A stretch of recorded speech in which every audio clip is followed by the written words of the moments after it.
آمنوا اتقوا الله حق تقاته ولا تموتن إلا وأنتم مسلمون. അല്ലാഹു സുബ്ഹാനഹു വ തആല നമ്മുടെ നമസ്കാരത്തെ സ്വീകരിക്കുമാറാകട്ടെ. നമ്മുടെ ജീവിതത്തിൽ വന്നുപോയ മുഴുവൻ സർവ്വ തെറ്റുകുറ്റങ്ങളും റബ്ബ് സുബ്ഹാനഹു വ തആല അവന്റെ ഔദാര്യം കൊണ്ട് മഹത് ഫളല് കൊണ്ട് വിട്ടുപുറത്ത് മാപ്പാക്കി തന്ന് അനുഗ്രഹിക്കുമാറാകട്ടെ. നമ്മൾ നിർവഹിക്കുന്ന എല്ലാ അമലുകളും ഇബാദത്തുകളും സൽക്കർമ്മങ്ങളും അല്ലാഹു സുബ്ഹാനഹു വ തആല സ്വാലിഹായ അമലുകളിൽ ഉൾപ്പെടുത്തി അനുഗ്രഹിക്കുമാറാകട്ടെ. ശിഷ്ടമുള്ള ജീവിതം ഈമാനോടുകൂടി യഥാർത്ഥ മുസ്ലിമായി ജീവിക്കുവാനും മുഅ്മിനായി മരണപ്പെടാനും അല്ലാഹു തൗഫീഖ് നൽകി അനുഗ്രഹിക്കുമാറാകട്ടെ. നമ്മൾ 2 ദിവസങ്ങളായി ഖബറിനെ കുറിച്ചും ഖബർ ജീവിതത്തെ കുറിച്ചും റസൂലുള്ളാഹി സ്വല്ലല്ലാഹു അലൈഹി വസല്ലം തങ്ങൾ പറഞ്ഞു തന്ന ഹദീസുകളെയും വിശുദ്ധമായ ഖുർആനിന്റെ ആയത്തുകളെയുമാണ് നമ്മൾ ചർച്ച ചെയ്തത്. നമ്മളൊരു ഭവനം നിർമ്മിക്കുമ്പോൾ ആ ഭവനത്തിൽ താമസിക്കുന്നതിന് മുമ്പായി ആ ഭവനത്തിന്റെ എല്ലാ കണ്ടീഷനും നമ്മൾ ഉറപ്പാക്കും.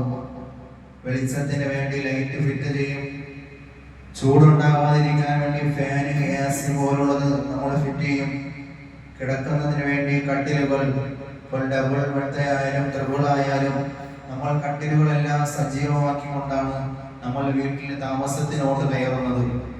എന്നാൽ ഖബർ എന്ന ഭവനത്തിൽ ആ ഒരു വീട്ടിൽ നമ്മൾ കിടക്കേണ്ടത് എങ്ങനെയാണെന്ന് അല്ലാഹു സുബ്ഹാനഹു വ തആല വിശുദ്ധമായ ഖുർആനിലൂടെ നമുക്ക് പറഞ്ഞു തരികയാണ്. വലാ തമൂതുന്ന ഇല്ലാ വഅൻതും മുസ്ലിമൂൻ. മുസ്ലിമായിട്ടല്ലാതെ നിങ്ങൾ ആരും മരണപ്പെടല്ലേ എന്ന് അല്ലാഹു സുബ്ഹാനഹു വ തആല വിശ്വാസികളോട് ഉണർത്തുകയാണ്. എന്തുകൊണ്ടാണ് അങ്ങനെ ഒരു വചനം അല്ലാഹു സുബ്ഹാനഹു വ തആല പറഞ്ഞത്? കാരണം കാലഘട്ടം നമ്മളെ വഴികേടിലേക്ക് കൊണ്ടുപോകുമ്പോഴും അവിടെ അവന്റെ ഈമാൻ ഒരു അല്പമെങ്കിലും ഈമാനുള്ള മനുഷ്യൻ അവൻ വഴികെട്ടു പോകുന്ന സാഹചര്യത്തിൽ പോലും എല്ലാം എന്റെ റബ്ബ് കാണുന്നുണ്ട്, ഞാൻ ചെയ്യുന്ന പ്രവർത്തനങ്ങൾ തെറ്റായി പോകുമല്ലോ എന്ന ചിന്ത വരികയും ആ ഈമാനോടുകൂടി ആ തെറ്റുകളിൽ നിന്നും മടങ്ങി പോകുന്നവരാണ് യഥാർത്ഥ മുഅ്മിൻ എന്ന് വിശുദ്ധമായ ഖുർആൻ നമുക്ക് പഠിപ്പിച്ചു തരുമ്പോൾ അതേ ഈമാനിന്റെ പിൻബലത്തിലാണ് ഇന്നത്തെ ദിവസം ബദർ ദിനമായി ലോകം മുഴുവൻ ജനങ്ങളും ആചരിക്കുന്നത്. അല്ലാഹുവിന്റെ റസൂൽ സല്ലല്ലാഹു അലൈഹി വസല്ലമ തങ്ങളും സഹാബത്തും ആ ഒരു ഈമാനിന്റെ പിൻബലത്തിലാണ് ബദറിന്റെ യുദ്ധത്തിൽ വിജയിക്കുകയും വിശുദ്ധമായ ഇസ്ലാമിന്റെ വെന്നിക്കൊടി ഈ ഭൂമി ലോകത്ത് പറപ്പിക്കുകയും ചെയ്തത് ഈ ഒരു സുദിനത്തിലാണ്. അല്ലാഹു സുബ്ഹാനഹു വ തആല ആ വിശുദ്ധമായ ഇസ്ലാമിന്റെ ആശയങ്ങളും ആദർശങ്ങളിലും അടിയുറച്ച് ജീവിക്കുവാൻ അല്ലാഹു തൗഫീഖ് നൽകി അനുഗ്രഹിക്കുമാറാകട്ടെ. ഒരാൾ മുസ്ലിം ആകണമെങ്കിൽ, ഒരാളെ ഇസ്ലാമിലോട്ട് ക്ഷണിക്കണമെങ്കിൽ നമ്മൾ ദഅവത്ത് നടത്തുന്നതിന് പകരം നമ്മുടെ ജീവിതം കണ്ട് ഇസ്ലാമിലേക്ക് കടന്നു വരലാണ് എന്ന് ഷഫീഉനാ റസൂലുള്ളാഹി സ്വല്ലല്ലാഹു അലൈഹി വസല്ലം. കാരണം 950ഓളം വർഷം മഹാനായ നൂഹ് നബി അലൈഹിസ്സലാം ആ പ്രവാചകന്റെ സമുദായത്തെ 950ഓളം വർഷം റബ്ബിലേക്ക് ക്ഷണിക്കുകയും അല്ലാഹുവിന്റെ തൗഹീദിനെ പറയുകയും അവസാനം ആ ജനങ്ങൾ മുഴുവനും നൂഹ് നബി അലൈഹിസ്സലാമിനെ എതിര് പറയുകയും ജീവിതത്തിന്റെ സാഹചര്യങ്ങൾ വന്നപ്പോൾ നിങ്ങൾക്കൊരു ദുരന്തം വരാൻ പോകുന്നു എന്ന് പറഞ്ഞപ്പോൾ മഹാനായ നൂഹ് നബി അലൈഹിസ്സലാമിനോട് ആ ജനങ്ങൾ പറഞ്ഞത്, നീയും നിന്റെ റബ്ബുമായി നോക്കിക്കൊള്ളൂ, ഞങ്ങളെ അതിൽ നിന്നും പിന്മാറാനുള്ള അവസരങ്ങൾ ഒരുക്കി തരൂ എന്ന് ആ ജനത പറഞ്ഞതിന്റെ അഹങ്കാരത്തിന്റെ അല്ലാഹുവിനെ അനുസരിക്കാത്തതിന്റെ പേരിലാണ് ആ ഒരു സമുദായത്തെ അല്ലാഹു സുബ്ഹാനഹു വ തആല പ്രളയം കൊടുത്ത് അവരെ നശിപ്പിച്ചതെന്ന് വിശുദ്ധമായ ഖുർആൻ സൂറത്തുൽ ഖസസിലൂടെ നമുക്ക് പഠിപ്പിച്ചു തരികയാണ്. അതേ അല്ലാഹുവിന്റെ റസൂലിന്റെ സഹാബത്ത് പറയുന്നു, നബിയെ, ഈ ഇസ്ലാമിന്റെ നിലനിൽപ്പിന് വേണ്ടി നൂഹ് നബിയുടെ ജനങ്ങൾ അദ്ദേഹത്തിനോട് പറഞ്ഞതുപോലെ ഞങ്ങൾ ഒരിക്കലും പറയില്ല നബിയെ.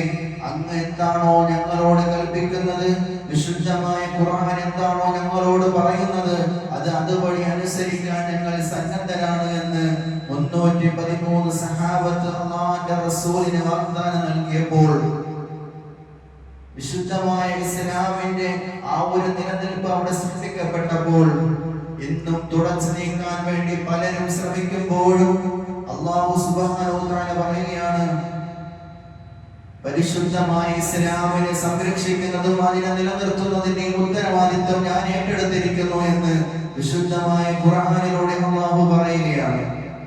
ഈ ഒരു ചെറു സംഘം നശിക്കുകയാണെങ്കിൽ ഈ ഭൂമി ലോകത്തിൽ നിന്നെ ആരാധിക്കപ്പെടാൻ ഒരു മനുഷ്യനുമില്ല എന്ന് അല്ലാഹുവിന്റെ റസൂൽ സല്ലല്ലാഹു അലൈഹി വസല്ലം തങ്ങൾ അല്ലാഹുവിനോട് സുജൂദിനായി കരഞ്ഞു വീണപ്പോൾ അല്ലാഹു സുബ്ഹാനഹു വ തആല വിശുദ്ധമായ ഖുർആനിലൂടെ ആയത്തിറക്കുകയാണ്. പ്രവാചകനെയും സഹാബത്തിനെയും സഹായിച്ചുകൊണ്ട് അല്ലാഹു ആയത്തിറക്കുന്നു, ഇനി ഈ വിശുദ്ധമായ ഇസ്ലാമിന്റെ സംരക്ഷണ ഉത്തരവാദിത്വം ഞാൻ ഏറ്റെടുത്തിരിക്കുന്നു നബിയെ എന്ന് അല്ലാഹു സുബ്ഹാനഹു വ തആല ലോകത്തിന് സന്തോഷ വാർത്ത അറിയിക്കുകയാണ്.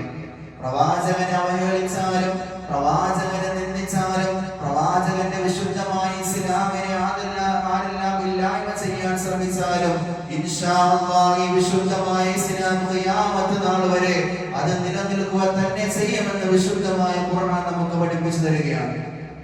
സഹാബത്തിന്റെ ചരിത്രങ്ങൾ ഞാൻ നിങ്ങൾ കേൾക്കുന്നുണ്ട്. വർഷങ്ങളോളം മാസങ്ങളോളമായി സഹാബത്തിന്റെ ചരിത്രങ്ങളും അവരുടെ കഥകളും അവരുടെ ത്യാഗത്തിന്റെ ജീവിതമെല്ലാം ഞാനും നിങ്ങൾ പഠിക്കുന്നുണ്ട്. പ്രിയപ്പെട്ടവരെ, വിശുദ്ധമായ ഖുർആൻ നമ്മളോട് പറയുന്നു, അഫഹസിബതും അന്നമാ ഖലഖനാകും, നിങ്ങളെ നാം വെറുതെ പടച്ചു വിട്ടതാണെന്ന് നിങ്ങൾ ചിന്തിക്കുന്നുണ്ടോ? നിങ്ങളെ നന്മയിലേക്കും നിങ്ങളെ തിന്മയിലേക്കും അല്ലാഹു സുബ്ഹാനഹു വ തആല പരീക്ഷിക്കും.